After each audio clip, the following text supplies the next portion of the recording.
गरमागरम ज्वारीची भाकरी आणि त्याच्यासोबत मस्त अशी आंबट चुक्याची भाजी। एवढी भारी झाली लागते ही भाजी। भातासोबत पण छान लागते, चपातीसोबत पण छान लागते। तुम्ही बघू शकता किती मस्त घट्टसर झालेली आहे। तर कशी बनवली चला बघू रेसिपी। श्री शिवाय नमस्तुभ्य मैत्रिणींनो, मी आहे अंजली कुंभार। माझ्या यूट्यूब चॅनलमध्ये तुम्हा सर्वांचं मनापासून खूप खूप स्वागत करते। तर आज बनवणार आहे मस्त अशी आंबट चुका आणि शेपूची गरगटी भाजी।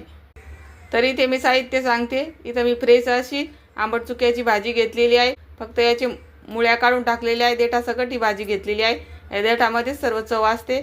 आणि इथे घेतलेली अर्धी वाटी शेपूची भाजी आणि त्याच्यामध्ये घालण्यासाठी ही अर्धी वाटी तुरीची डाळ घेतलेली आहे। आता फोडणीसाठी साहित्य बघू। मोहरी, कढीपत्त्याची 4-5 पाने, 2 चम्मच जिरे, 9-10 लसणाच्या पाकळ्या, गरजे इतक्या हिरव्या मिरच्या आणि भिजत घातलेले शेंगदाणे। चला आपण भाजी शिजवून घेऊ। या भाजीला हातानेच तोडून घेतलेला आहे। आता आपण ही बघण्यामध्ये काढून घेऊ। तुम्ही हवं तर या कुकरमध्ये पण शिजवू शकतात। याच्यामध्ये शेपू घालून घ्यायची। याच्यामध्ये आता थोडं पाणी घालायचं, अर्धा ग्लास। जास्त पाणी नाही घालायचं याच्यामध्ये। ही पाली भाजी आहे, हिला अंगचंच पाणी असते। आता आपण ही गॅसवर शिजायला ठेवू। पाण्याला उकळी येते तोवर आपण वाटण बनवून घेऊ। तरी इथं मी दगडाचा खलबत्ता घेतलेला आहे। तुम्ही मिक्सरमध्ये पण वाटण बनवून घेऊ शकता। हिरव्या मिरच्या, लसण, अर्धा चम्मच जिरे, चवीपुरतं मीठ, याचं आबडधोबड वाटण करून घ्यायचं। पाण्याला उकळी आलेली आहे। आता आपण याच्यामध्ये भिजत घातलेली तुरीची डाळ घालणार आहोत। तुम्ही जर चण्याची डाळ वापरत असाल तर ती अगोदरच घालायची भाजी सोबतच। आता याच्यामध्ये भिजत घातलेले शेंगदाणे घालू। तर भाजी व्यवस्थित शिजलेली आहे। आता आपण याच्यात जे पाणी एक्स्ट्राचं ते या पद्धतीने निथळून काढणार आहोत।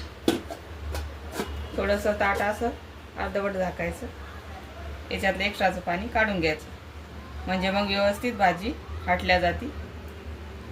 आता याच्यामध्ये 2 चम्मच बेसन पीठ घालू। याला रईनं व्यवस्थित घोटून घेऊ। आता याच्यामध्ये निथळून घेतलेलं पाणी घालून घेऊ। आता आपण भाजीला फोडणी घालू। तेल गरम झालं, याच्यामध्ये मोहरी घालू। मोहरी छान तडतडली। आता याच्यामध्ये जिरे घालू, कढीपत्त्याची पाने आणि थोडंसं लसण। आपण भाजीमध्ये पण वाटणासोबत लसण घातलेलं आहे। लसण परतलं। आता याच्यामध्ये अर्धा चम्मच हळद घालू आणि हाटून घेतलेली भाजी घालू। असा चुरका बसला पाहिजे त्या भाजीच्या फोडणीला, म्हणजे भाजीची चव अजून मस्त येते। तरी ते भाजी खूप घट्टसर आहे। याच्यामध्ये आता मी पातेले विसळून पाणी घालणार। आता याला एक उकळी काढून घेऊ। तरी ते मस्त उकळी आलेली आहे आता भाजीला।